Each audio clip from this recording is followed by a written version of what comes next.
I now hand the conference over to Mr. Rajesh Mittal, Managing Director and Group CEO.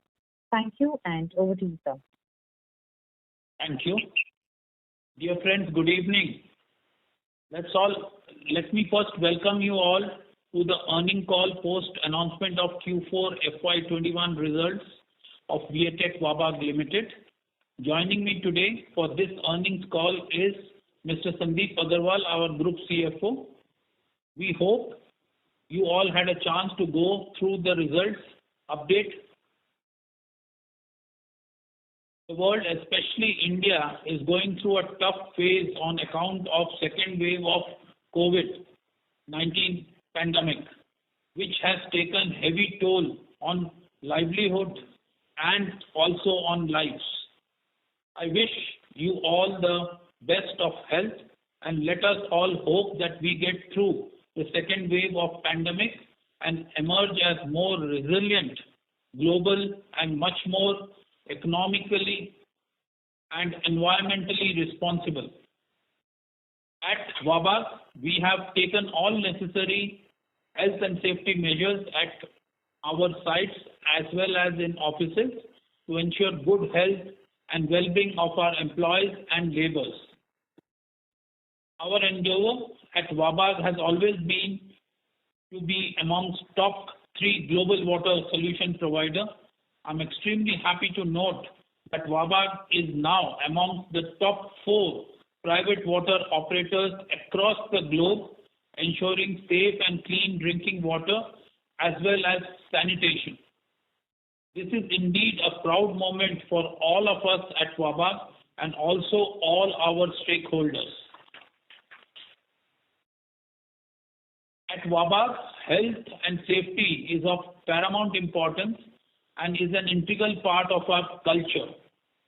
As a result, Wabag has secured 4 prestigious awards among a tough competition from 220 entries at the Environment, Health and Safety Excellence Award organized by CII South Zone. Moving on to our performance for the year, we witnessed improvement in economic activities and progress in Q3 itself. And we saw further improved across the globe as we progressed into Q4. Our construction and supply chain reached near pre-COVID levels in Q4. In fourth quarter, our capital project team led by Mr. Vardarajan achieved the financial closure of 2 HAM projects in our order book. In KMDA HAM project, we have partnered with IFC Washington and Tata Cleantech for the project debt funding, and Eversource Capital will be our equity partner. The financial closure was completed in Feb 2021. Design, engineering and ordering activities are nearing completion. Construction work at site has already started. In the Digha-Kankarabad HAM project in Bihar, we secured the project debt funding from PTC India Financial Services and achieved the financial closure in March 2021. As you know, in Digha-Kankarabad project, we are already progressing on the DBO portion of the contract. Now, with this financial closure, the design, engineering and ordering work on HAM project is accelerated and already in the advanced stages. Construction work is also expected to start soon. I would like to take this opportunity to congratulate the team for this wonderful achievement and wish to see many more such successes going forward. Coming to some of the key project updates, our Doha South project in Qatar is being executed for Public Work Authority towards rehabilitation of South Doha sewage treatment facility using advanced technology to treat additional sewage. which will be generated from the football stadium constructed for the FIFA World Cup 2022. These projects include rehabilitation of existing plant while simultaneously maintaining the plant performance during the project phase. Detail engineering is complete. All the long lead items have been ordered and delivered to site. Civil works for the new units, digester, side stream filtration, bulk storage tank is also complete. We have started phased commissioning of the project and expected to complete the same by this year end. Our Marafiq project in Kingdom of Saudi Arabia to design and build a large sewage treatment plant with a capacity of 120 million liters per day for Jubail Industrial City is progressing well. We have completed engineering and ordering activities with most of the items already delivered at site and balance in advanced stages of manufacturing. Site civil works have progressed well and with utmost focus on health, safety and environment, where the project has achieved a major milestone of 4 million safe man hours. Coming to our Zarat project in Tunisia, the seawater reverse osmosis plant of 50 million liters capacity expanded to 100 MLD is being executed.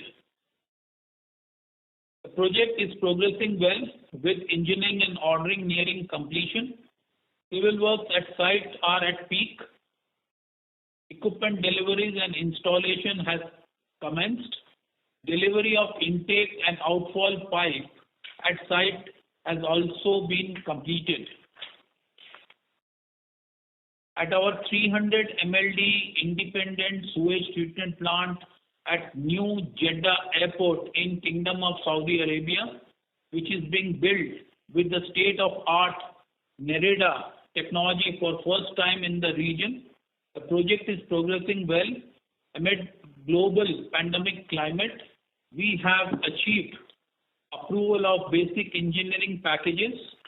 Detail engineering and procurement activities are in full swing. Construction activities from the customer side is also progressing well at site. In our 30 MLD seawater desalination plant being executed for Mangalore Refinery and Petrochemicals Limited, engineering and procurement activities are complete. Equipment have been delivered at site and civil works are in the final stages of completion. Seawater intake structure and cross-country pipeline work has been also completed. We expect to commission the project within Q2 FY22. In our effluent treatment plant being executed for Purolite in Romania, which includes 15 years of operation and maintenance, engineering and procurement as well as construction activities are complete and the project is currently under commissioning phase. We expect to complete the commissioning of the project next quarter, which will be 3 months ahead of schedule. Thereafter, Wabag will run the operation and maintenance of the plant starting H2 FY22. Moving on now to the key financial highlights for the year. I'm delighted to inform you that with our continued focus on cash management and debt reduction, we have returned to net cash position of rupees 44 crores this year and once again generated free cash flow of rupees 96 crores and operational cash of rupees 135 crores. Our gross debt has reduced over the last 2 years from 613 crores in March 19 to rupees 520 crores in March 20 to 350 crores in March 21. We are proud of the team for this significant achievement. I also would like to highlight the performance metrics of our core business for FY21. EBITDA of core business for the year stood at 9.6% against a reported EBITDA of 7.7%. Core PAT of the business for the year stood at 5.3% against a reported PAT of 3.9%. Return on capital employed, ROCE, of the core business stood at 21.4%. Core net working capital days stood at 58 days for the year. Our core business, which is water technology business, remains intact and continues to grow profitably.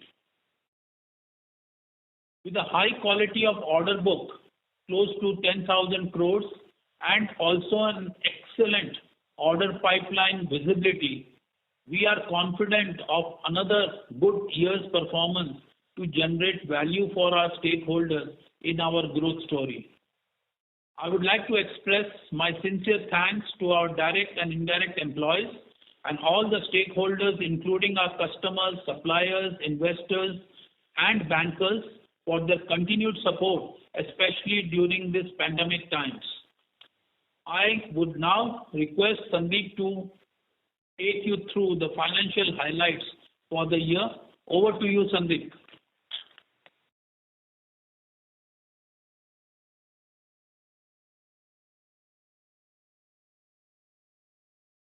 An opportunity to look at the results update presentation had circulated and uploaded on our website. Now let me take you through the key financial highlights for the quarter and the year ended 31st March 2021. Our consolidated revenue from operations stood at 2,835 crore. It's almost up by 11% as compared to previous year. On a standalone basis, the revenue from operation was about 1,843 crore, up by 6% as compared to previous year. Revenue from EPC project grew by 10%, and O&M has grown higher than EPC, which is about 17% year-over-year. EBITDA for the year stood at 219 crore on consolidated basis and 170 crores on a standalone basis.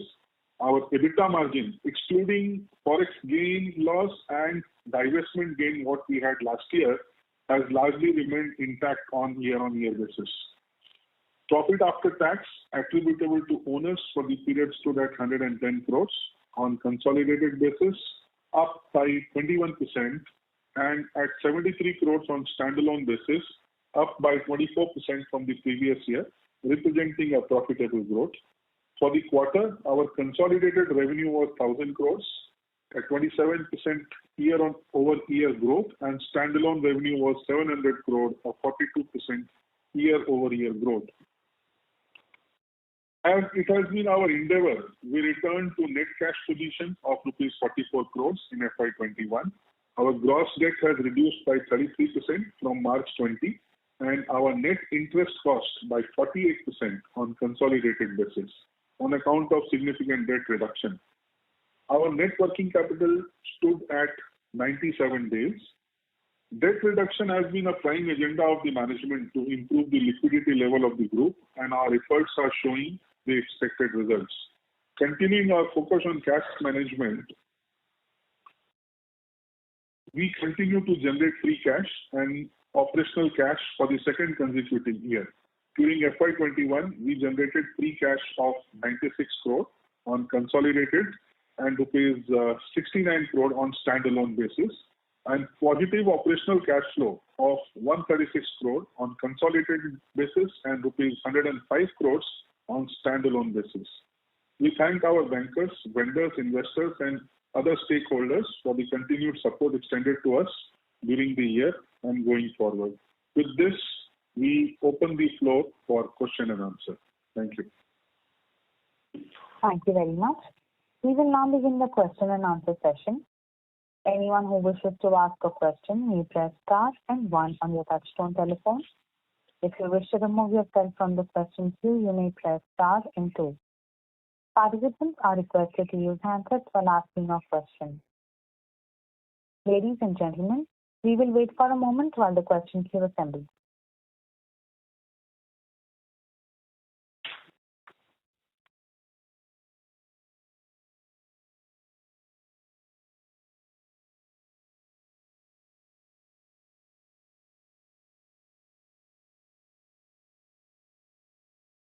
first question is from the line of Sudhir Bera from Right Time Consultancy. Please go ahead. Sir, good afternoon and congratulations on strong set of numbers, sir. And also congratulations for turning net cash positive and being ranked fourth in the world in the private water operator. Thank you very much. Sir, my questions are two questions. We have generated 136 crore of cash, that is correct, from the operation.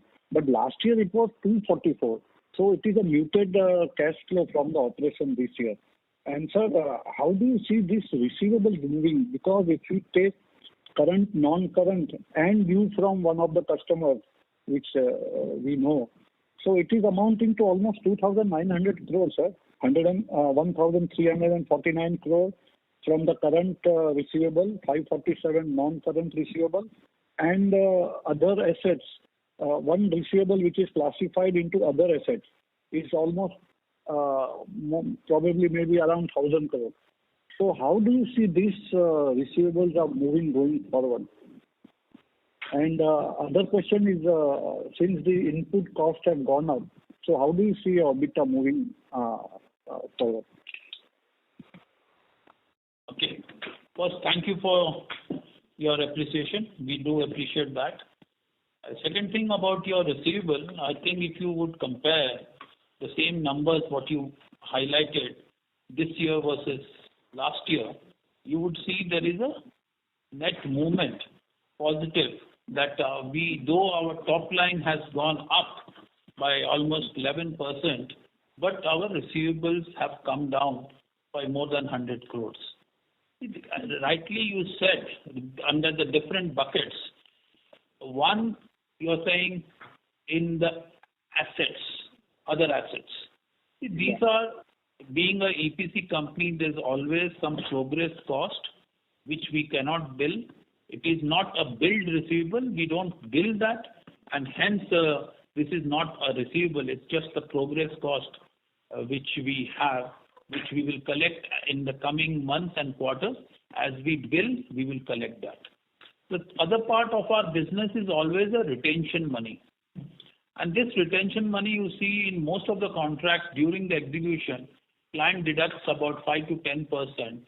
And when we complete the project and hand over, we get this retention money, and in some cases a part of the retention money is even paid after the warranty or the defects liability period. So going forward, this will be the nature. Yes, some of the due receivables which we have done well this year, and we expect to continue this momentum. And in this year also, our aim is to further bring down the collectible receivables. This will what we will do. And I think your third question on increasing input cost and rising material cost and all that will affect our. During the pandemic time, basically all the costs have gone up. I think you have seen yourself how all the metal indexes. I think anybody can go to a London Metal Exchange and see how the metal prices over the last 8 months have gone up, whether it's steel, copper, alumina, everything has gone up.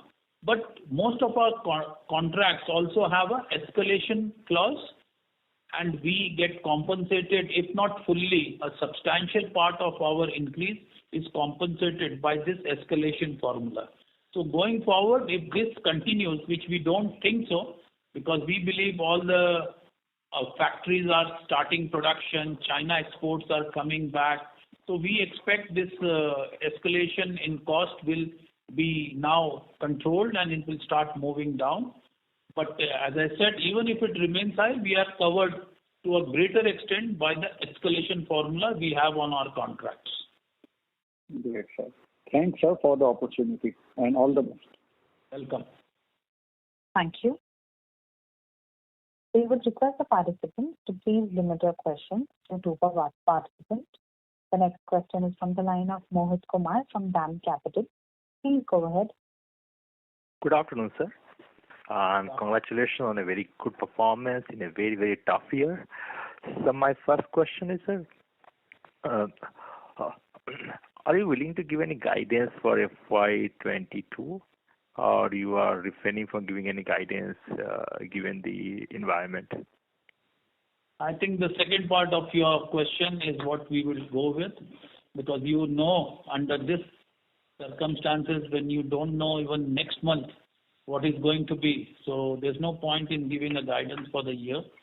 As soon as we see a more stability in this environment, which has been very tough for the last 12 months or 15 months, I must say, we would definitely give a guidance. But one thing is we are very bullish. We definitely see the performance going up in this year and going forward also. As I said in my speech that our order backlog has been excellent and they are good quality orders. Most of them are from multilateral agencies, and also the pipeline which our boys have developed over the last 12 months, which will give results this year, is also very solid. We have a good visibility that we can see good orders both on the industrial side and international markets, where we will increase our order book further. So the second question is, sir, of course, you just touched base upon the order, but can you elaborate on the order outlook, and order finalization for FY22? Do you think the situation improved further on the ground, and you can see a better momentum compared to FY21? I think FY21 was slightly very, very muted for us as far as order inflow was concerned. I think this we have mentioned in our calls earlier. Definitely it was a strategy because we already have a good order. We don't want to load too much order in our order book. Then we are open to delays. So we just took a little bit of break and in the meantime developed an excellent pipeline with good funding and a substantial part of that order which are going to come this year. You will see international and industrial, where generally the cash flows and margins are better. Can I expect an order inflow something like FY20 level? As we said, we refrain in this call at least to give guidance, but I'm sure we are very bullish on our order intake this year. Understood, sir. Thank you, sir, and best of luck. Thank you. Thank you. Thank you. The next question is from the line of Priyankar Biswas from Nomura. Please go ahead. Yeah, congratulations, sir, for turning net cash after quite some gap. Thank you. My first question is, at least on the current receivables and those fronts, so we have seen a substantial improvement this year. So in this regard only, do we see this working capital improvement as sustainable, like let's say over FY22-23? So like what are the measures that the company has specifically taken to do this? Because what I remember was earlier the receivables levels used to be a bit higher. So what are the measures you have taken? So what is the sustainability on that? And the last part of this question is, there would be certain equity investments, I believe, for our HAM projects from our share of the investments. So what is the HCF outlook on basis of that?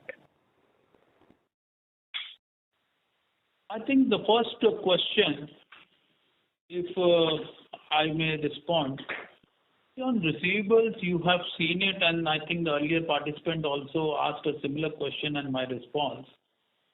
And you have also seen from the numbers we have been projecting in the last 2 years, there is a tremendous focus on cash management and receivables. And this is what has enabled us to bring down the debt, improve the operative cash, improve the free cash. We have done that. And there is no looking back on it. What good work we have started, we have to make it even better. I think people are focused.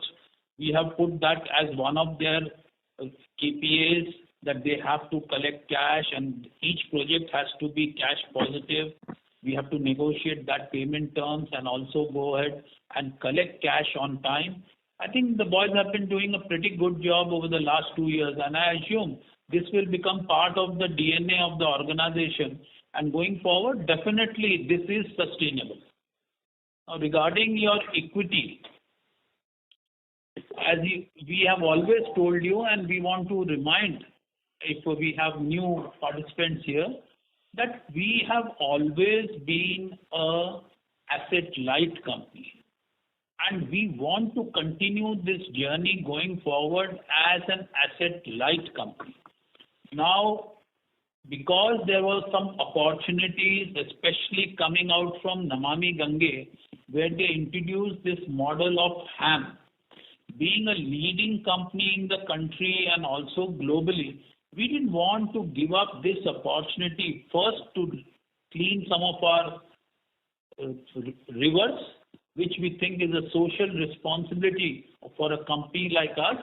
And second, also there was a huge business opportunity which was also available to us to clean the rivers. So we came up with a model where we have already closed 2 projects financially, where our equity contribution will be extremely low. And this kind of projects will definitely keep our position in the market very well. And also, we will invest extremely low equity. Now, like you talk about this large Budco project, Kankarbar and Viga. This project is almost about 1,200 crores. And our equity will be 7 to 10 crores.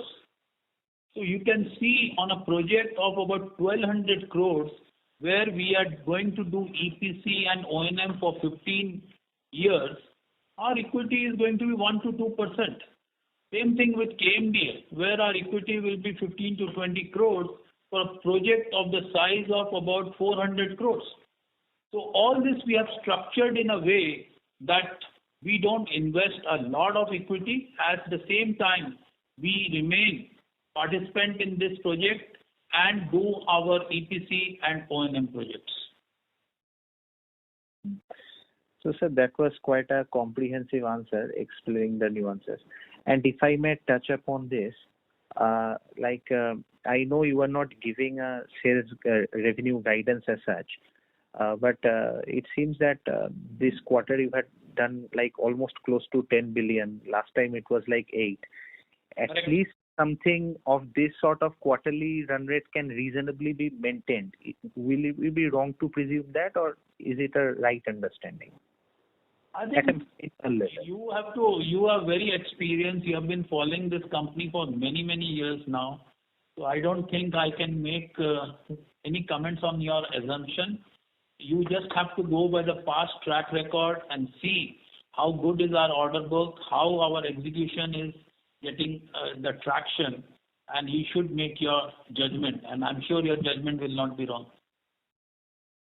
Thank you so much, sir. That's all from my side. If there is something, I will join back. Thank you. Thank you. The next question is from the line of Jonas Gupta from Phillip Capital. Please go ahead. Good afternoon, sir, and congratulations on an improvement in the balance sheet, which was much awaited. So a couple of questions. Firstly, sir, if we can get a breakup of this 107 crores that we provided for bad debts in the year, as to how much of this is for the Genco projects.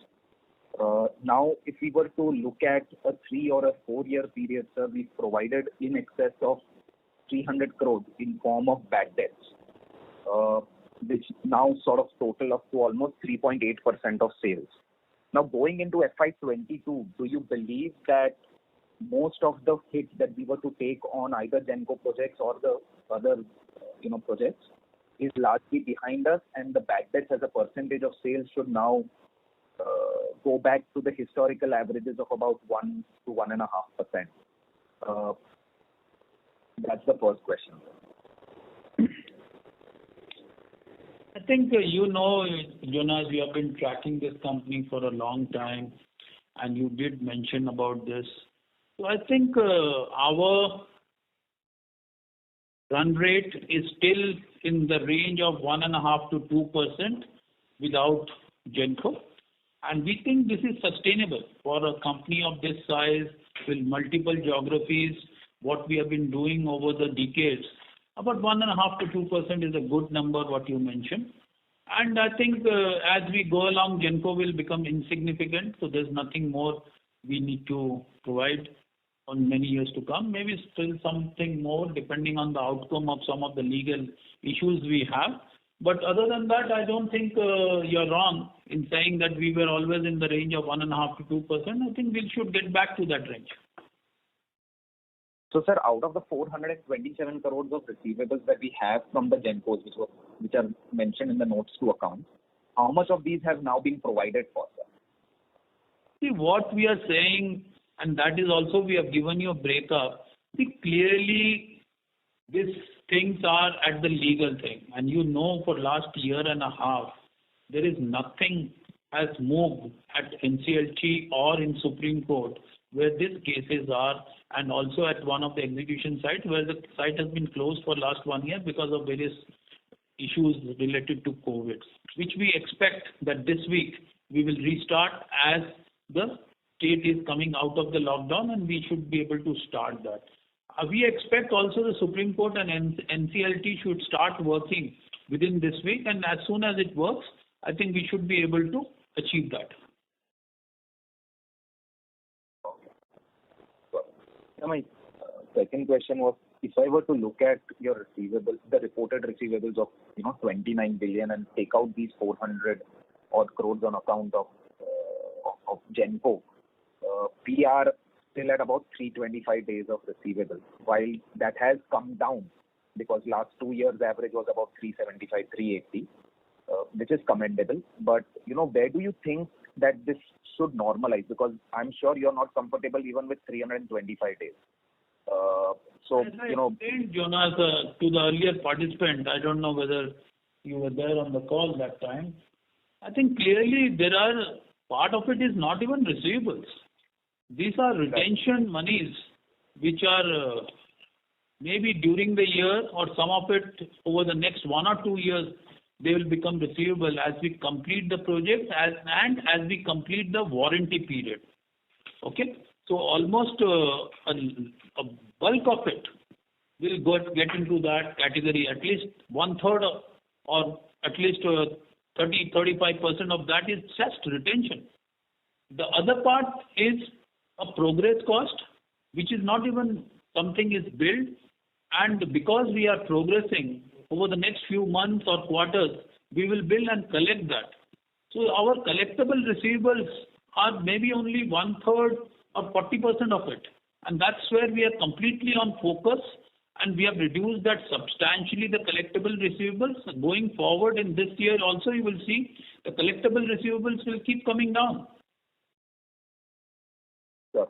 And last one, if I can squeeze in, sir. So the project cost or the order book for the Agra Ghaziabad project has gone up by about 300 crores in the fourth quarter. Can you elaborate on what is this relating to? Has there been an additional scope that got added, or how should one look at it? See, there are two things, Jonas. One, there is an escalation clause on this contract for 10 years. So each year we will build more than what we build in the first year. And each year we'll keep on building more and more and more. That's number one. Number two, yes, you are right. This is the first time in the country they're doing a one city, one operator, which we had earlier done in city of Istanbul in Turkey. So as we go along the plants, there's a lot of refurbishment and replacements have to be done. These are a set formula, cost plus basis, and they keep giving us that refurbishment and replacement of those plants, and we keep adding that. And that adds extra scope to our order book. So the annual revenue run rates from this project was expected to be about 75-80 crores. What is it now based on the... No. Jonas, double of that. About 140 to 150 crores, because it's 1,400 to 1,500 crore order in 10 years. Over a 10-year period. Okay, got it. So this additional 300 crores spread by 10 years, so another 30 crores sort of gets added, right? So 130. Yes, and we can also expect as we go along, we will get many more scope change orders, and the closing value can be expected to be much higher than the present value. So this year we have billed 140 crores. Yeah, close to it. Okay. Got it. Thanks a lot, and I'll come back in the queue. Thank you. The next question is from the line of Naman Jain, an individual investor. Please go ahead.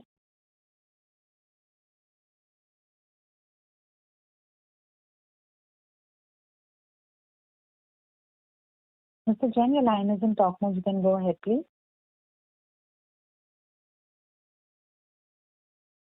As there is no response from the current participant, I have muted the line. The next question is from the line of Arunav Chakrabarti from VA Tech Wabak. Please go ahead. Good afternoon, Mr. Mittal. Good afternoon. How are you, sir? I am good. Good to hear your voice again. Thank you. Okay, but I think most of my questions regarding this Jain course. Now, last August, you said that by December 2020 we should be able to collect something, but till date I don't think we could get anything.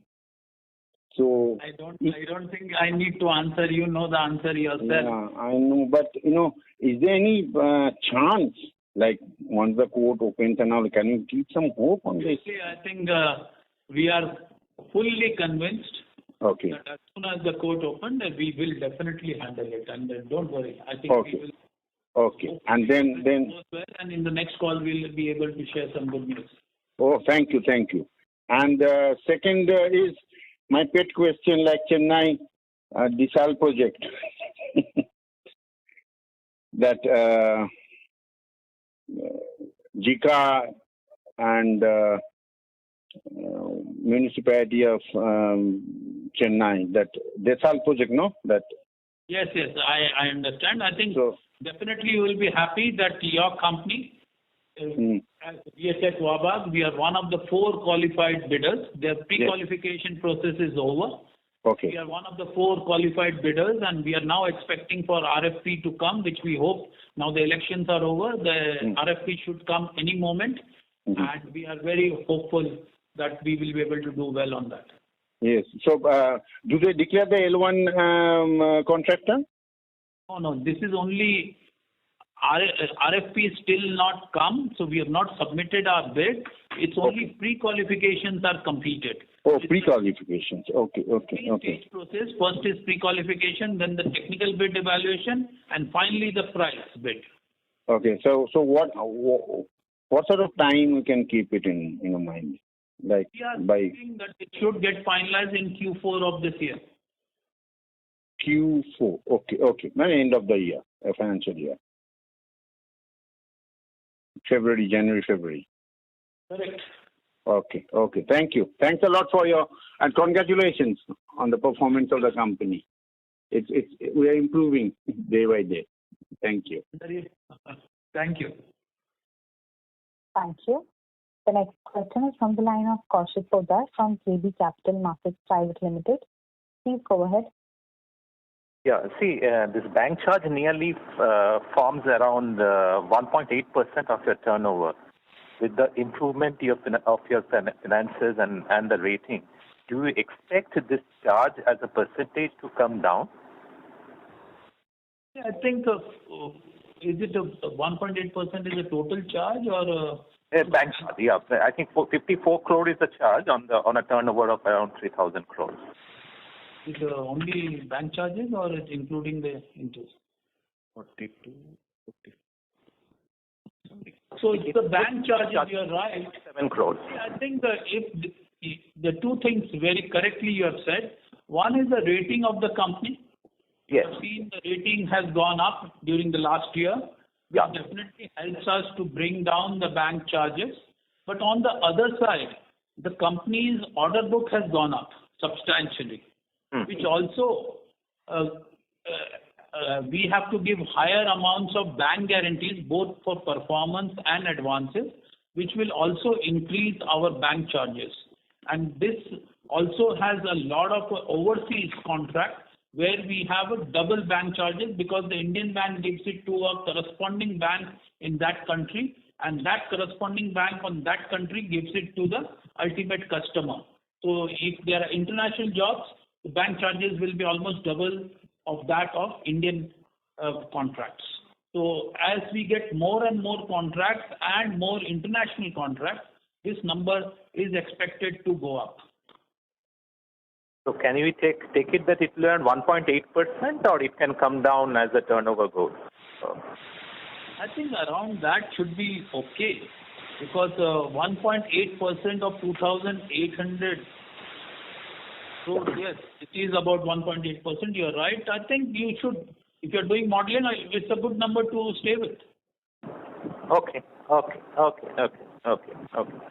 That's it. Thank you.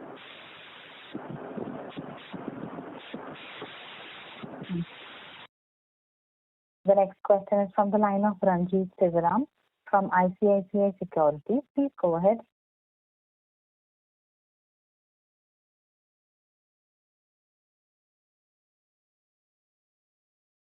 Ranjit, the line is in talk mode. You can go ahead, please. We would request you to unmute yourself if muted from the handset.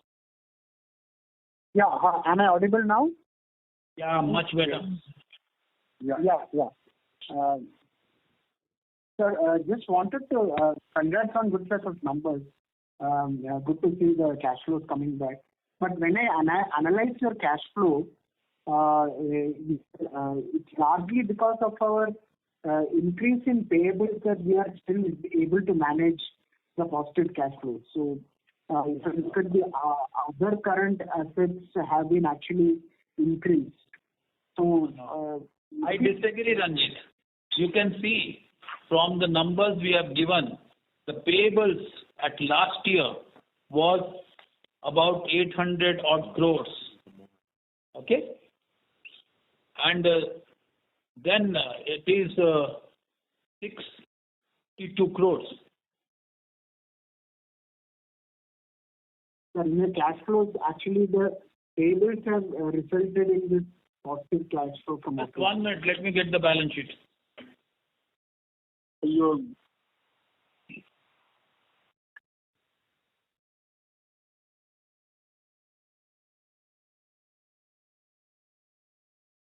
Ranjit, payables have come down.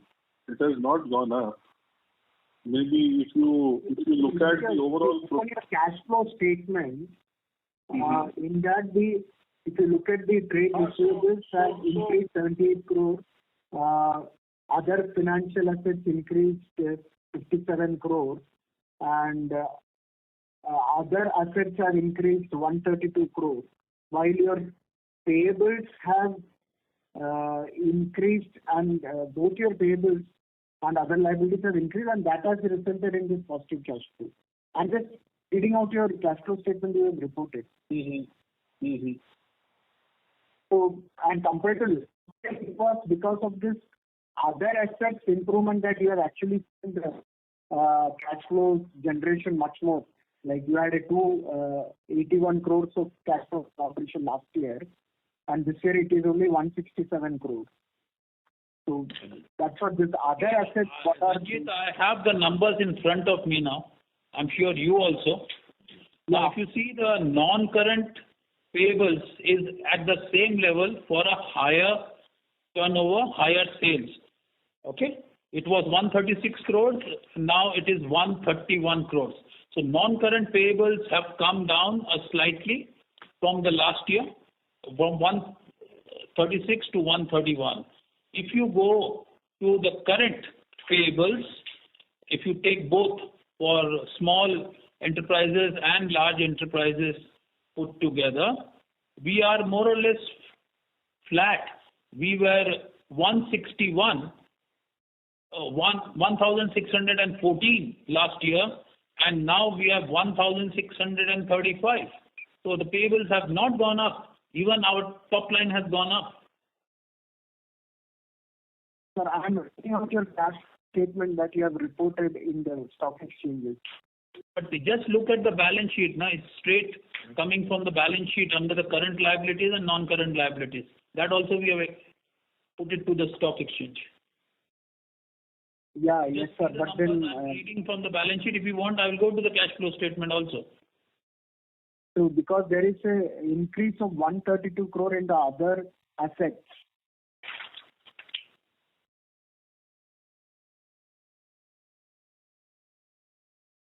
Other asset increase on the asset side you are talking about, no? You go to the cash flow statement, changes in working capital.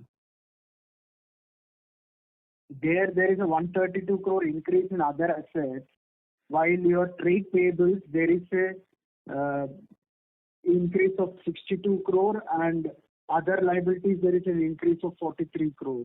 So these two have actually allowed us to show positive cash flows. No, just hold on, Ranjit. Just hold on. I'm looking at the cash statement. If you want to look at cash statement, we'll do. But I thought payables you're talking about, so I gave you straight from the balance sheet. If you want to go to the cash flow, either we can take offline, or if you give us 30 seconds, I will give you the breakup of that 130 odd crores you are talking about.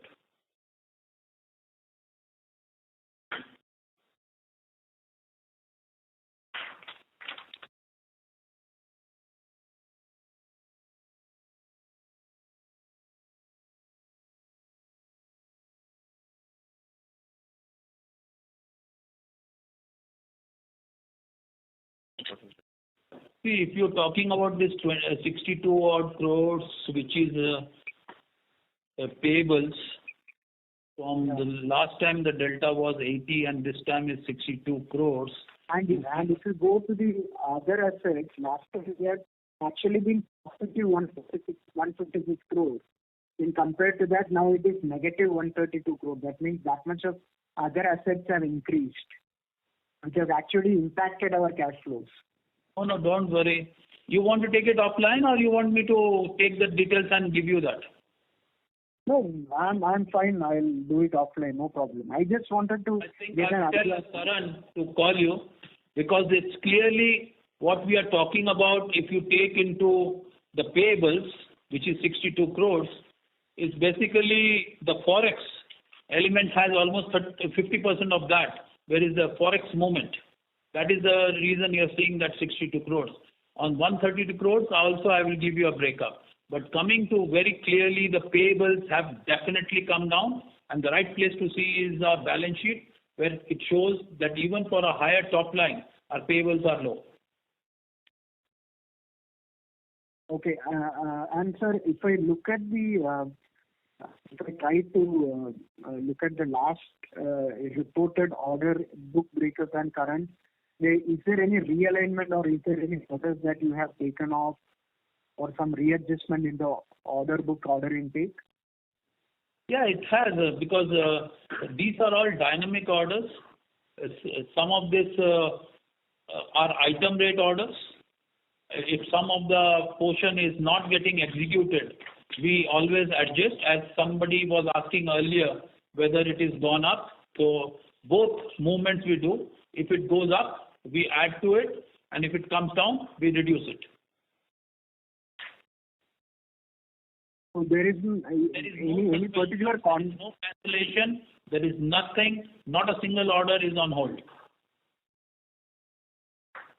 Okay. And was there any large O&M order that we got last quarter? Offhand, I cannot tell you, but I don't remember of that. That is a large O&M order.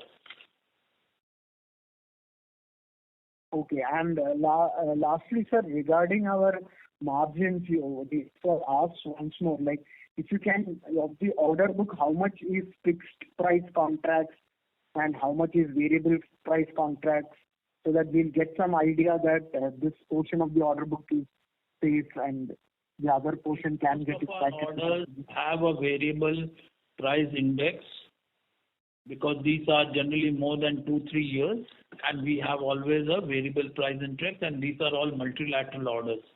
But if you want specific orders, please get in touch with our team. I'll tell my team also. They will give you order by order. Okay. Okay, I'll join back for further question, and thanks for this. Thank you. Thank you. The next question is from the line of Harsh Shah from Dimensional Securities. Please go ahead. Hi, sir. Good afternoon.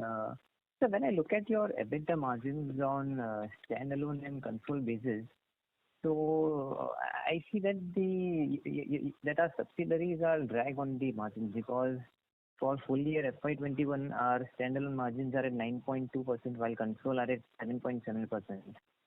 So can you throw some light on that? I mean, why are our subsidiaries not making margins at par with our standalone operations?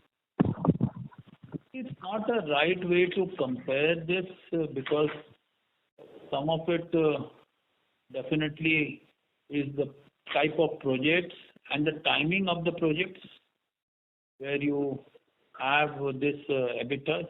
Some of the projects in India may be in the engineering phase where we have a higher margin, and some of the projects abroad can be in the execution phase where the engineering hours are already consumed. But it's better, I think you also have to look at how the normalized EBITDA margins are worked, which we also showed you in our analyst presentation, which we have circulated. If you take the forex and the one-time divestment gain, our EBITDA margins for this year are definitely better, both on console and standalone, if you compare like for like, which I'm sure over the next few days you guys will do it. And if you need any help, we can also help you to come to that number. Fair enough. And sir, so you mentioned if we look at our order book, almost 70 to 75% of it is coming from the municipal. So I believe that it would be backed by either the government or the multilateral agency. Then in that case, isn't 1.5-2% of revenue, which you said as bad debt, and isn't it much on the higher side, considering that we are working mainly with the governments and the multilateral agencies? Yeah, that I think perception is right, and that is exactly the reasons we are working with multilateral agencies and also with central government funded projects. There's no difficulty about it, and same thing we do abroad also. But this whatever is the bad debt we are talking about, 1.5 to 2%, it will happen in every project, because these are the projects which are long duration, sometimes 3-4 years. So there are always going to be some mismatch.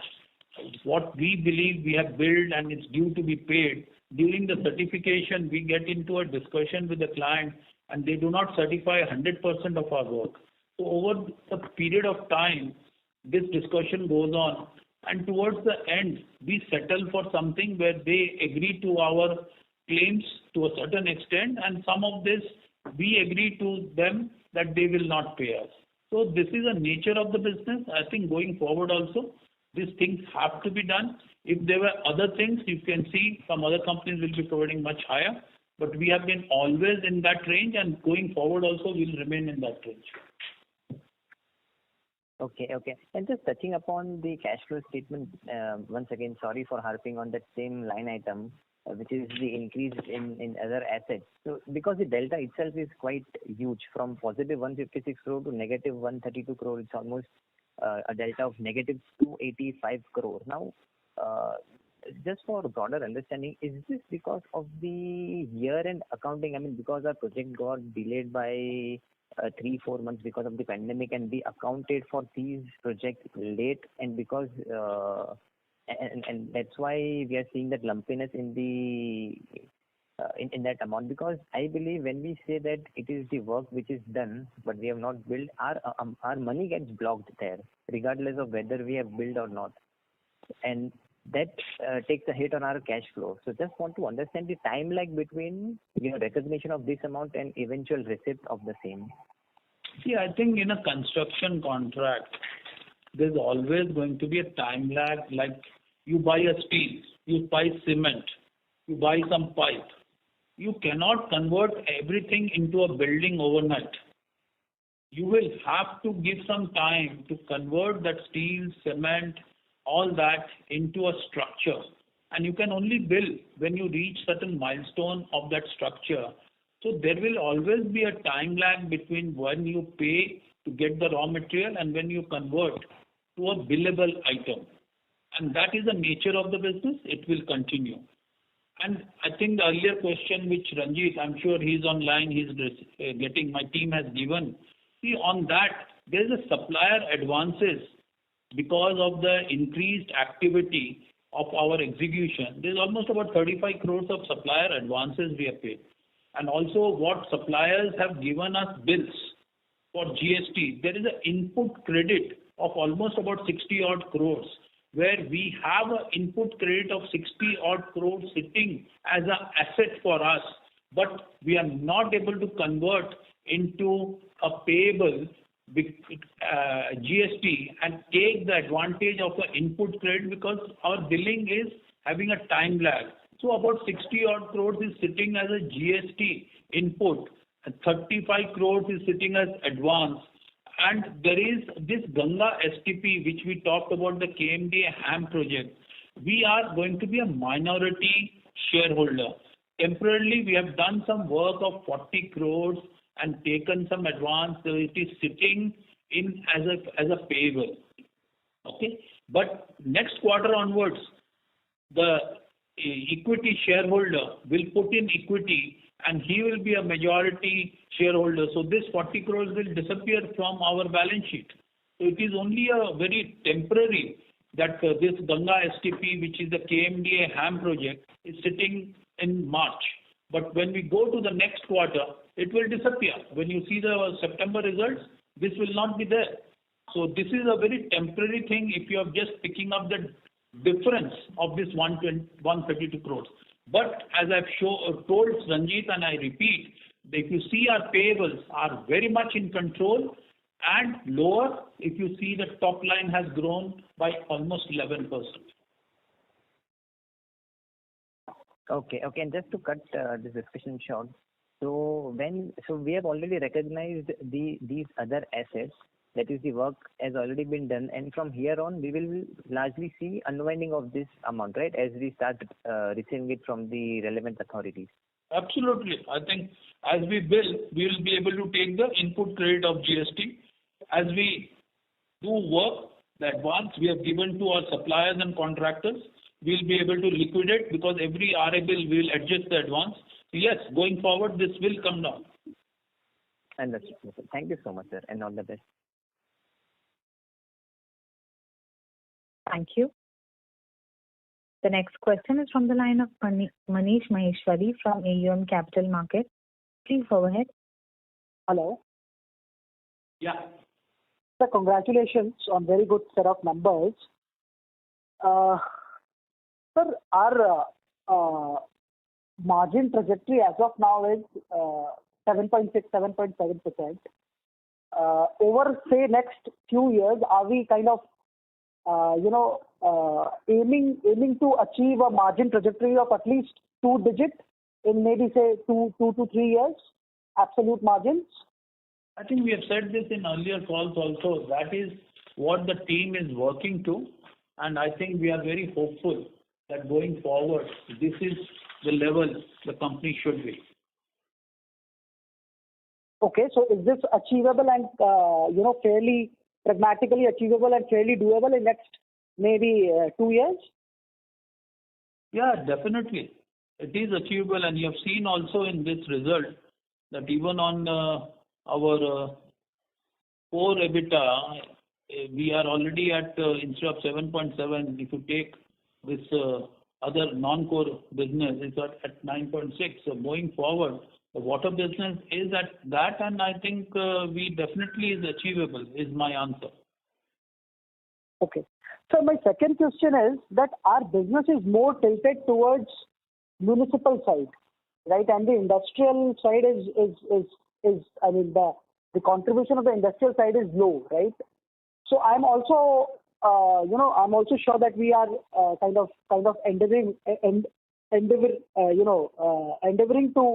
kind of scale on, I mean, or to,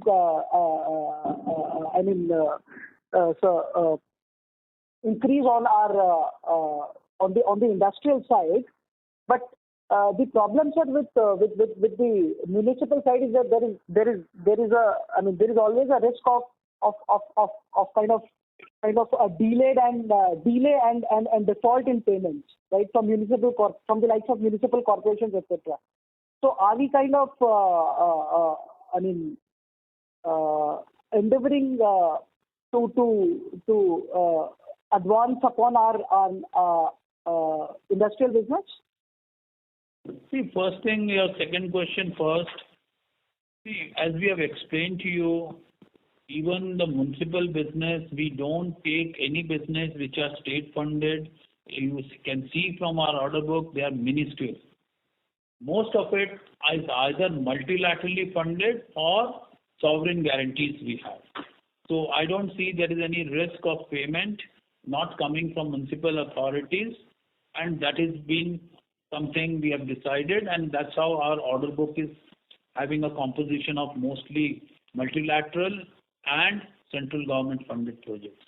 Now coming to industrial versus municipal, we have been one of those companies in this sector who's very comfortable with industrial. In fact, the highest level of engineering and project management skills you need in industrial is in oil and gas. We are one of the top companies, not only in India, but globally, who's doing very well in oil and gas. Likes of who's who in oil and gas, we have done work, and you will see in going forward also, we will pick up a lot of this work. So yes, our endeavor, even this year, if you see the revenue of industrial is almost 25% and municipal is 75%. Going forward, you will see these numbers further improving in years to come. And that's what the team is working to. Okay. Sure, sir.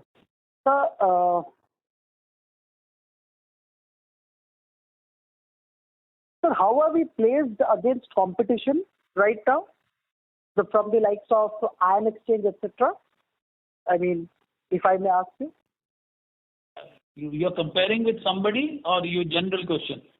No, sir, I am comparing with Ion Exchange. Ion Exchange versus DA Tech Vabag. Generally, we are not into the same league as Ion Exchange. Ion Exchange has always been traditionally into standard projects, into more point of use of things like zero bacteria and standard projects. They just have gone into some of these large projects recently.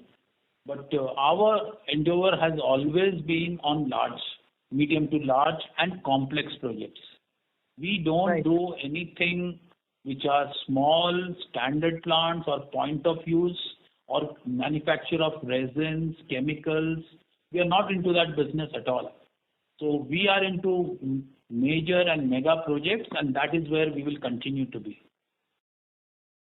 Okay. Sir, I was asking you this question with respect to this municipal and industrial. Just a couple of months ago, there was an observation where we actually saw and witnessed that there was some news of Delhi Municipal Corporation defaulting on the payment of some 12-13 crores. And straight away there was a kind of... There is a dispute. Yeah, there was a dispute, right. We are dealing with it. And I think whether it's industrial or municipal, there's always going to be dispute, and there's a way to deal with it and resolve it. And that's the business we do. In a business of 3,000 crores, 11 crores dispute is normal for us. Sir, I have a very, very, very close and a profound question now attributed to which, Vabag, at least to my mind, it makes a very, very compelling, opportunity for Vabag for playing Vabag, sir, which is Nal Se Jal scheme of government. I mean, sir, what are the prospects, fundamentals, and the potential that we see, sir? Because 40% of 44% diseases in India is waterborne, right? And this government is working very, very hard on Nal Se Jal scheme, right? On Nal Se Jal regime, right? So, sir, how bullish are we on Nal Se Jal as an external opportunity for our business per se? It's a good thing for the country. I think Prime Minister and present government is definitely doing a great job by providing to a semi-urban and rural areas Nal Se Jal. But as the name suggests, this is basically a pipeline project, a construction project. There is no technology involved in it. The treatment plants are much smaller. It's basically conveying the water. We are not a construction company to do this construction of canals or pipelines to do that. Where there is a treatment portion to it, definitely will be part of it. I think government's initiative on reuse and recycle, government's initiative on desalination, these are the areas where we can use our technologies, our patents, and we are one of the best in this business, and that's where we focus on. We play from our area of strength, which is technology, not construction. Okay. So Nal Se Jal per se doesn't bring any excitement or any enthusiasm in the business per se, right?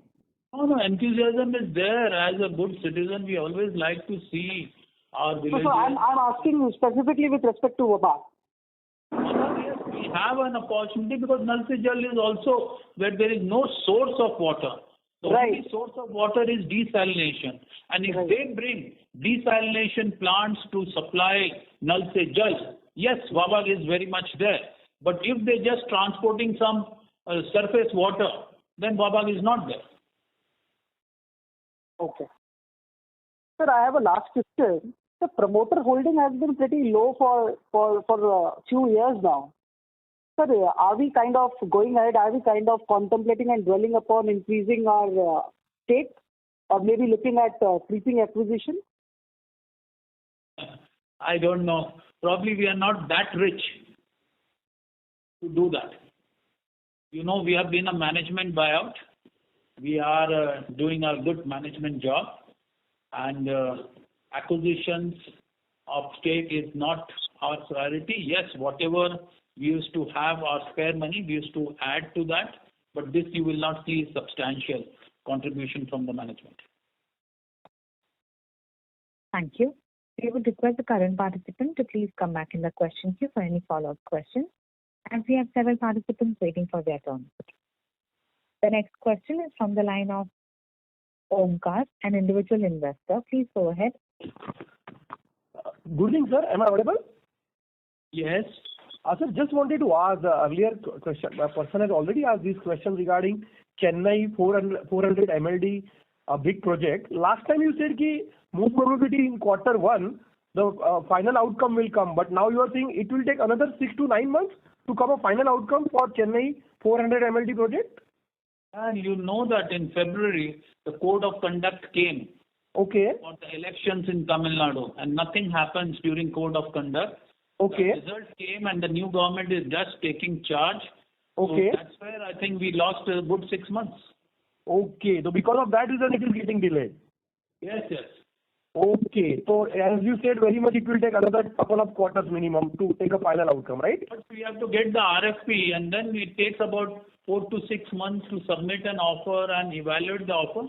And being a multilaterally funded project, it also takes their own process of at least 2 to 3 months to recommend for award.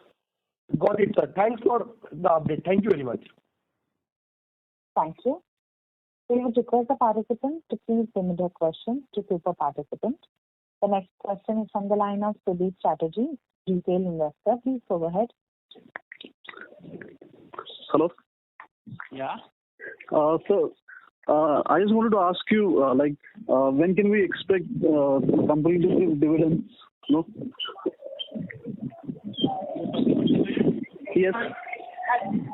I think definitely you have seen that we have been continuously dividend paying company from the start of after listing of our IPO.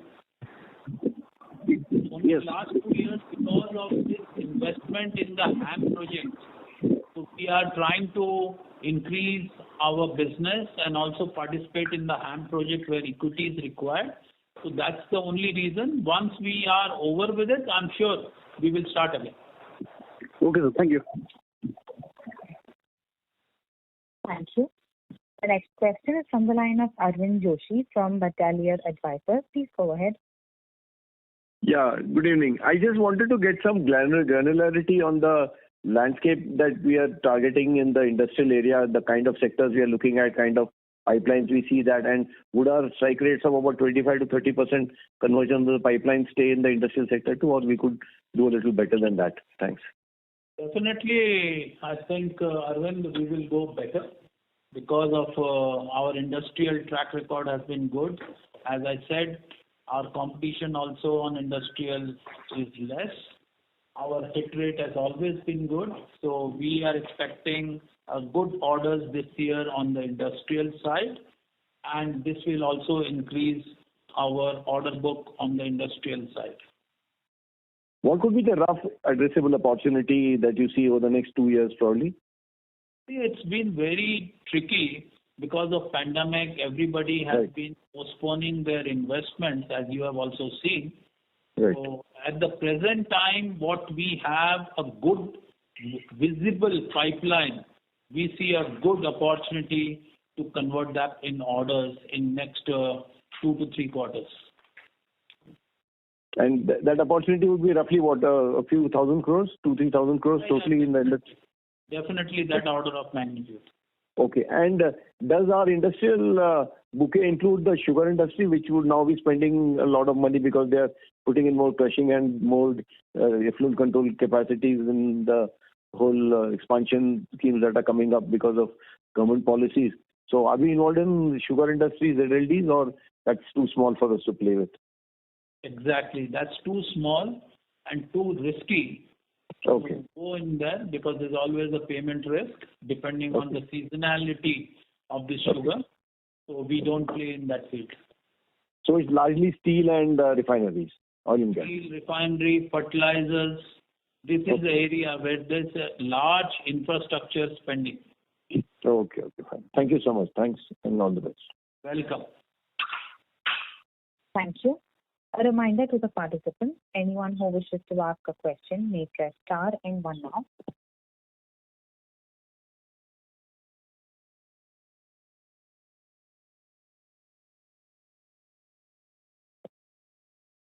The next question is from the line of Kartikeya Agarwal from SMS Holdings. Please go ahead. Hello, good afternoon, sir. I just wanted to ask you that, like, the order book which we generate, is it primarily through competitive bidding, or how does that take place? Most of it predominantly is competitive bidding because these are large government orders. There's very little portion of it can be negotiated or variation orders, but bulk of it comes through competitive bidding.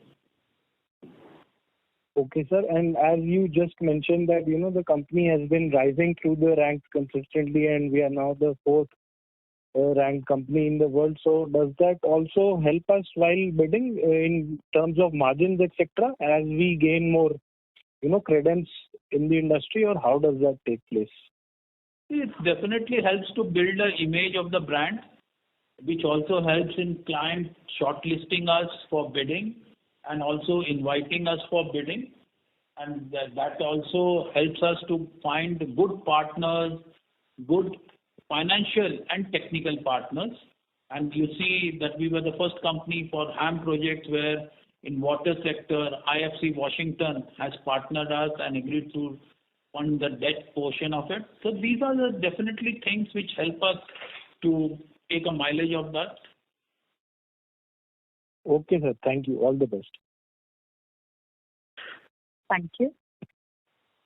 The next question is from the line of Ranjit Sivaram from ICICI Securities. Please go ahead.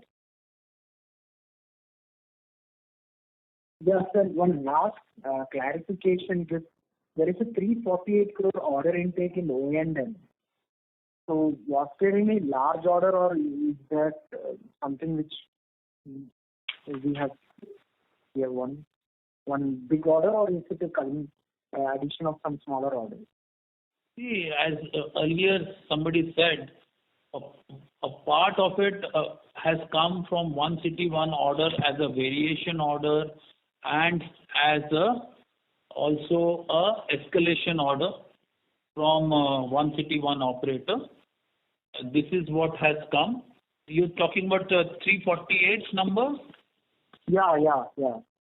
So that is the bulk of it is one city, one operator, where one of the earlier participants had also asked us how this value has gone up, because we got a variation order on one city, one operator, and also the escalation has come, and then the others are balanced smaller orders. Ranjit. Okay, and anything else from Namami Gange is pending, or is all the ordering for Namami Ganga is complete? No. We are at the moment as we talk, we are bidding for 2 more new projects, and we see more projects of Namami Gange coming. As you know, it's not only about Ganges or Ganga. They have extended the same scheme for other rivers in the country. So this scheme will continue for decades to come. Okay, sir. Thanks and all the best. Thanks, Ranjit. Thank you. The next question is from the line of Sumit Dudnani, an individual investor. Please go ahead. Good evening. Thanks for taking my call. Just 2 small questions. One, I've been holding your shares for the last 4 years now, and under the contract, what is this constant living order which shows up? I think your voice is breaking. Are you on mobile? Is this better? Yeah, please try again. Yes, I was saying that I've been holding your shares for the last 4 years, and I think in most quarterly updates, presentations, there is a contract from Libya under the framework contracts, and that's of a significant amount, a few thousand crores, and it doesn't seem to move from framework to the actual order book. And given the amount of geopolitical issues in that region with constant civil war and warfare, do we anticipate that ever becoming a fulfilled order book kind of move from the framework to an actual order? Yeah, definitely. Otherwise, we'll never keep it. If management doesn't believe, we don't put anything in our presentation. But it's remained there for... Go ahead, please. It just remained there for the last 2-3 years. I will answer you that question. Sure. See, we are the largest water sector player in Libya. We have been through good and difficult times, and even as we speak now, we are executing about a couple of orders in the country. We work with a 2-pronged strategy where all our engineering and ordering is done from our office in Vienna in Austria, whereas the local work is done by our workforce which is based in Tripoli. We have a local workforce in Tripoli. They take care of that order. So we have definitely a lot of this thing which is going on, and we are executing successfully, whether it's a desalination plant, whether it's a municipal orders, whether it's a water treatment plant for a power plant. So this order you have seen, and you have very rightly said, this order is signed by us. This contract is registered. We have paid a stamp duty to the government. Now, because of this, whatever geopolitical things you said, this is gone behind in their order of priority, because their priority is to provide safe drinking water, and also their priority is to provide power. So we are seeing more traction in the power and desalination. The municipal part is taking a little backseat. But this order is very much there. It's only a matter of time. Anybody else could have taken it directly into order book. But we have a policy till client opens a LC where we can execute this order and draw our money. We will leave it into the framework and will not start working on it. And that's the reason it sits in the framework for last few years, and we still hope that maybe another year it will go, and then it will get its turn to get funding and they will open the LC. But you see another order in the framework, which is Bomba, MED. That is desalination. That's drinking water.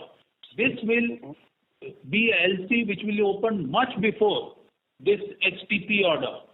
And that exactly what we are executing even now in Tobruk, where we are executing a desalination plant because that is, they need a drinking water. And that order is under execution. Maybe end of this year, we'll complete that order and this order will get started. And we hope to get very soon in next 1 or 2 quarters, this Bomba LC and start executing the desalination plant. Got it. I think that's very helpful. And one small additional question was regarding competitive intensity. Have you seen that ratchet up specifically from L&T? Because in their earning calls, they've been talking about the water division as one where they have a lot of management focus on and they've been winning orders. Thank you. Yeah, why not? When the sector is attractive, everybody gets attracted to the sector. And obviously, for them also, I'm sure it will be a focus area. But our focus remains, as I explained to somebody like Nal Se Jal, we don't get into the construction part, which is what their strength is. So we get into more technology part where we don't need a partner or a technology provider to give us the technology. We have all this in-house technology. So we focus on technology projects where we like to get our share of business from those projects and less focus on construction-oriented projects. Got it. Thank you so much. Thank you. The next question is from the line of Manish Maheshwari from AUM Capital Markets Private Limited. Please go ahead. Sir, going ahead, are we looking at any small, any kind of acquisitions? Because a lot of disruptive early to mid-stage companies are there doing, some commendable work in the water space. So are we eyeing any acquisition per se? Yes, since IPO, now more than 10 years, we have been saying that we want to grow this business more organically. Inorganically, we don't focus on it. But yes, as you said about disruptive technology where we are moving into digital and other areas, if we find some smaller outfits, they have some technology which fits into our technology portfolio, why not? We'll look at it. But there's nothing which we are missing, which we are going after. But if we come across something important, definitely we will do that. So, sir, I have been tracking, your company for a couple of years now. So, in case if I spot any attractive opportunity, can I personally reach out to you? Yeah, definitely. You can let me or my team know. We will definitely have a look at it. Okay, sir. Sir, I actually am in touch with Gaurang, so I'll keep him in loop. Okay. Yeah. Thank you, sir. Thank you so much. Welcome. Thank you. The next question is from the line of Dhananjay Mishra from Sunidhi Securities and Finance Limited. Please go ahead.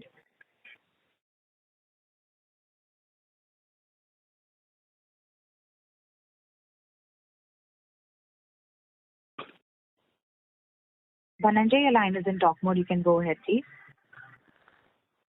Yeah, can you hear me? Yes. Yes, please. Yes.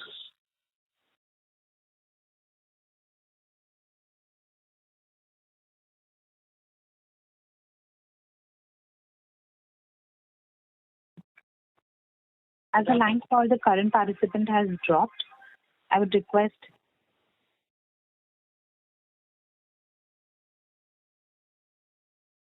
Mr. Rajiv Mittal for closing comments. Thank you everyone for your participation and this Q&A session in our Q4 FY21 earnings call. We have uploaded the analyst presentation in our website. In case you have any further queries, you can get in touch with our Stellar IR advisors. our investor relation advisor based in Mumbai, or feel free to get in touch with us directly. Thank you very much. Enjoy your evening. Bye-bye. Thank you. Thank you. On behalf of VA Tech Wabak Limited, that concludes this conference call. Thank you for joining us, and you may now disconnect your lines.